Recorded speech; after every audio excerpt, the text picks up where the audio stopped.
안녕하십니까. 명품 변호사 TV의 조용주 변호사입니다. 이제 봄이 완연하군요. 날씨도 따뜻하고 꽃도 많이 피어 있습니다. 자, 오늘 소개할 판례는 또 대법원 판례에서 주거 침입죄에 대한 판결들이 계속 이전의 판결과 달라지고 있습니다. 여러분들 그 초원복집 사건 기억하시는지 모르겠네요. 이 초원복집 사건은 조금 오래됐죠.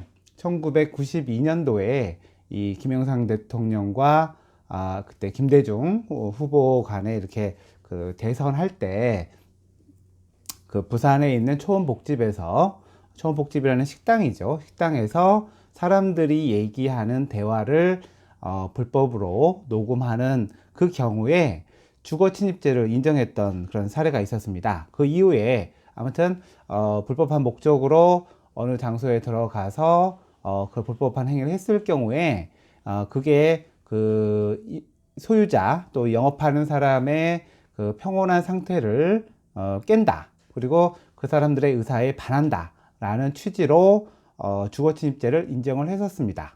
근데 이 부분에 대해서 이번에 판결이 바뀌었어요. 네.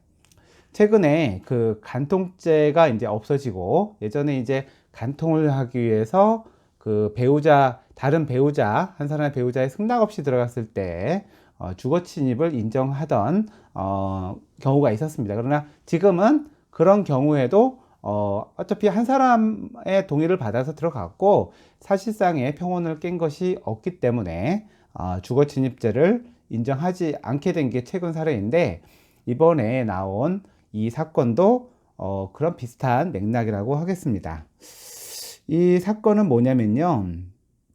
이제 전남에 어느 회사가 있는데 그 회사의 부사장과 관리팀장이 평소에 이 회사에 대해서 부정적인 기사를 쓰는 기자를 일단 유인을 해서 식당에 들어간 다음에 어떤 부정한 대가를 줄 테니 기사를 쓰지 말아라. 이런 내용, 우리가 이거를 또 승낙하는 내용, 이런 내용을 이제 녹음을 하게 되는 거죠. 기자 몰래.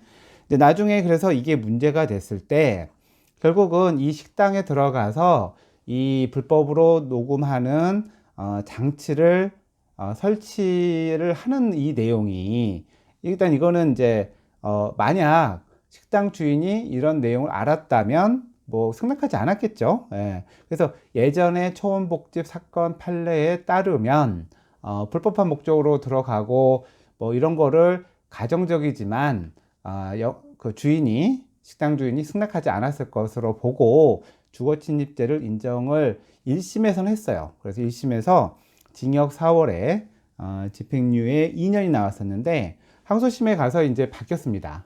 뭐냐면 사실은 이제 주인이 그걸 알았다면 반대했을 것 같지요. 근데 일단 이것도 가정적인 의사예요. 그 다음에 이 녹취를 할 때 이 식당 안에서 어떤 문제가 일어나지 않았어요. 불법으로 녹음을 했고 설치하고 녹음을 했고 이런 부분에 대해서는 불법적인 게 있을 수 있지만 그렇다 하더라도 영업장의 주인의 의사를 가정적으로 생각할 필요까지는 없다라는 거죠, 이제는. 그래서 실제 그때 그 주거의 평온, 사실상의 평온이 깨졌느냐 여부를 가지고 주거 침입 여부를 따져야지, 뭐 불법적인 목적으로 들어갔다. 아니면은 거기 같이 살고 있는 사람이 알았다면 뭐 반대했을 거다. 뭐 이런 사유는 이제 주거 침입죄를 인정하는 이유 중에 하나가 될 수 없다라는 겁니다. 그래서 1심에서는 유죄가 나왔지만 항소심에서는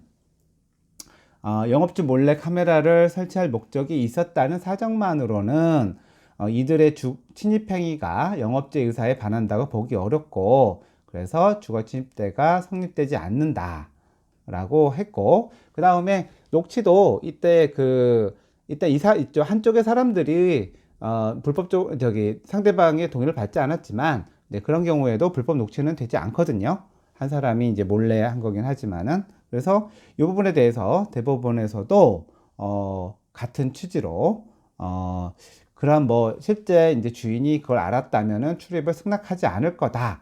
뭐 이런 거 가지고는 사실상의 평온 상태가 침해된 것은 아니기 때문에 주거 침입죄가 되지 않는다 뭐라고 이런 명확한 판단을 했습니다. 그래서 사실상 주거 침입죄가 정말 원래 그 어느 이제 뭐 장소에 들어가서 뭐 들어오지 말라는데 들어왔다든가 들어왔는데 나가라는데 나가지 않는다든가 이렇게 사실상의 평온한 상태를 해치는 경우에만 처벌하는 범죄가 되는 것 같습니다. 그래서 조금 그 전에 확장되었던 처벌의 범위가 이렇게 대법원 판결의 범위에 따라서 처벌의 범위가 이제 줄고 있다.